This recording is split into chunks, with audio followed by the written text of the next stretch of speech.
सभी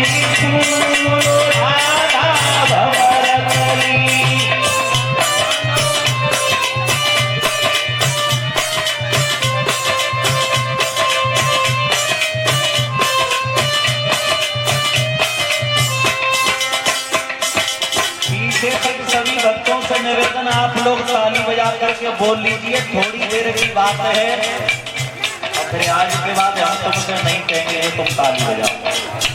एक बात बताओ, आप लोग ये सोचते होंगे कि शास्त्री ताली बजाने के लिए इसलिए कहता है कि अगर तुमने ताली बजाई दी तो शास्त्री को पता ना कितना बड़ा फायदा हो जाएगा, यही तो सोचते होंगे।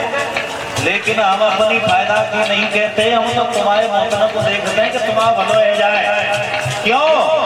क्योंकि संतों का ऐसा मत है, भगवान के दरबार में जो लोग बैठ करके ताली बजा करके कीर्तन बोलते हैं, उनके शीश पर बैठे हुए पाप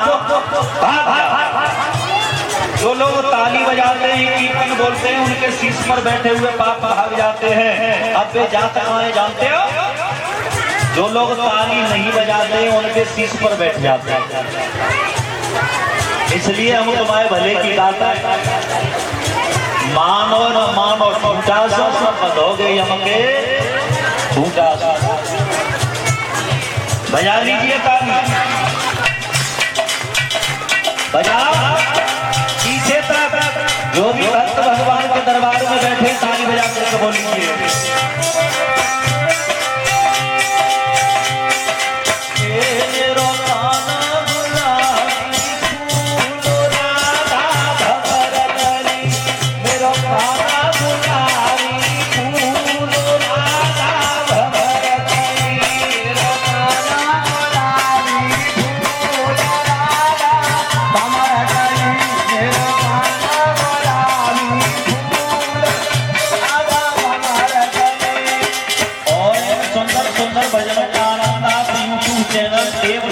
स्टूडियो संसाधन के माध्यम से यूट्यूब चैनल पर आप सुन सकते हैं। इस चैनल को आप सर्च करके सब्सक्राइब करना, लाइक करना, शेयर करना।